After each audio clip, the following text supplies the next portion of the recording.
Jumlah korban meninggal akibat tabrakan KA Agro Bromo dengan KRL di Bekasi Timur kembali bertambah. 1 dari 3 korban yang sedang menjalani perawatan di kamar gawat darurat RSUD Bekasi dikabarkan meninggal dunia.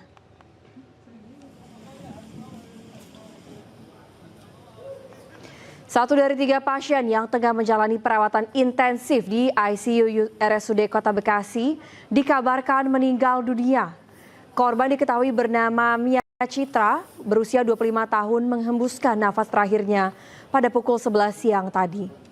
Kepergian Mia Citra menambah daftar korban yang meninggal dunia yang sebelumnya berjumlah 15 orang menjadi 16 orang.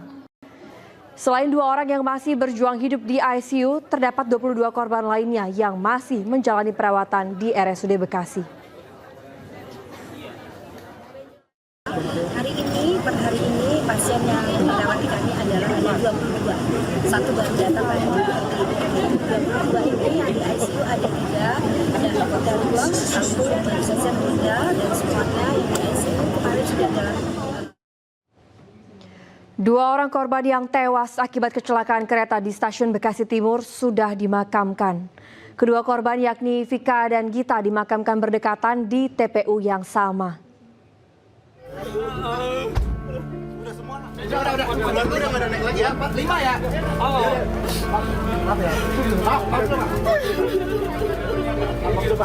Orang tua Vika Agnia Fratiwi tak kuasa menahan tangis saat membawa jenazah anaknya dari Rumah Sakit Polri Kramat Jati ke TPU Wanajaya, Kecamatan Cibitung, Kabupaten Bekasi. Jenazah Vika langsung dimakamkan pada Selasa malam. Vika yang berusia 23 tahun menjadi salah satu dari 15 korban meninggal dunia dalam kecelakaan kereta api Argo Bromo Anggrek dengan KRL yang terjadi di stasiun kereta api Bekasi Timur. Vika adalah anak ketiga dari 4 bersaudara yang tinggal bersama orang tuanya di perumahan Telaga Murni Cibitung.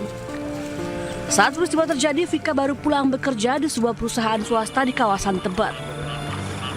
Dicari informasi di beberapa rumah sakit yang itu ternyata tidak ada, antara lain di Rumah Sakit Bekasi Kota, Rumah Sakit Bella itu ternyata tidak ada kan. Nah, ada informasi kemungkinan coba dilihat di Rumah Sakit Kramat Jati. Selain Vika, jenazah Gita Septia Wardani 20 tahun, warga perumahan Trias Cibitung juga dimakamkan di tempat yang sama. Kesedihan keluarga tak terbendung saat jenazah dimasukkan ke liang lahat.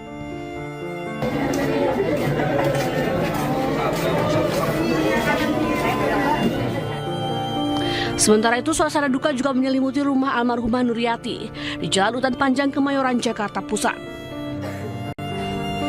Korban saat itu tengah menumpang KRL bersama 2 anak kembar dari keponakannya untuk mengunjungi salah satu anaknya di Sukatani, Kabupaten Bekasi.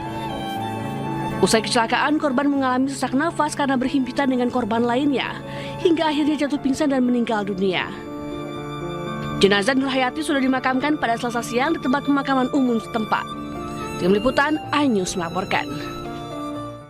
Pemirsa, insiden kecelakaan antar kereta api dan truk terjadi di perlintasan kereta di Kota Blitar, Jawa Timur pada Selasa malam.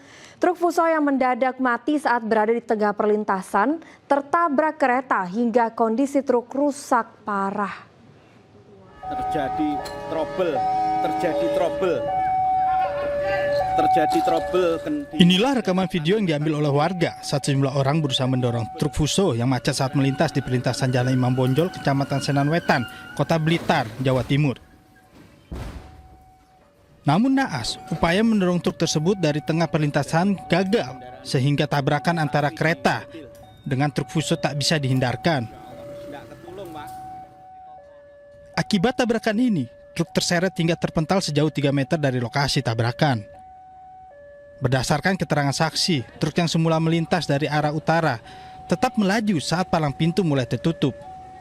Namun naas, mesin truk tiba-tiba mati saat berada di tengah perlintasan sehingga sopir langsung keluar dan meminta bantuan warga. Terus palang itu mau nutup, perkiraan kalau ditutupkan itu masih sampai tengah-tengahnya si bak. Akhirnya si truknya itu berusaha disuruh melewati rel, ternyata mau melewati rel itu sudah tidak bisa. Mesin sudah mati dibantu dorong masyarakat yang ada di sini pun sudah nggak bisa bergerak. Ya menolong untuk mendorong truk untuk supaya mundur. Ternyata sudah nggak bisa bergerak truknya. Akhirnya semua yang mendorong dengan lari dari menjauh dari si truk. Tidak ada korban jiwa dalam peristiwa ini, namun kondisi truk rusak parah. Polisi pun telah melakukan evakuasi dan penyelidikan atas peristiwa kecelakaan ini.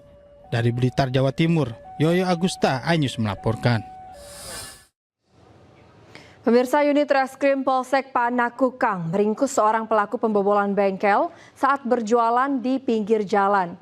Polisi menyita sejumlah barang bukti berupa onderdil motor yang disembunyikan pelaku di sebuah rumah kosong.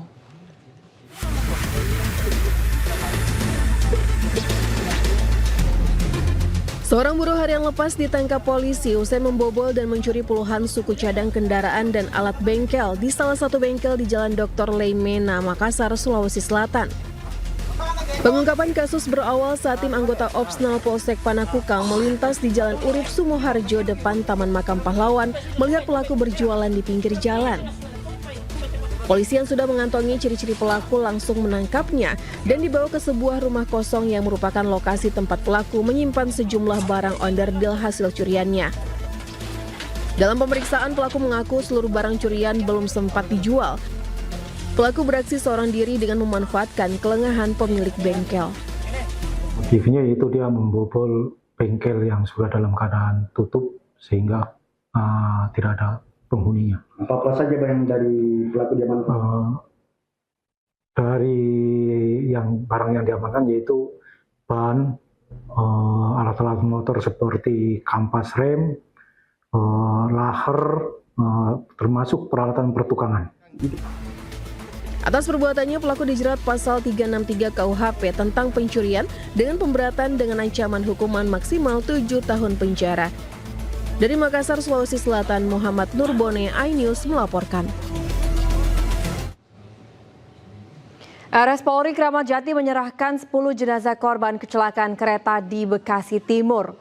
Selain jenazah, barang milik korban juga dikembalikan kepada keluarga.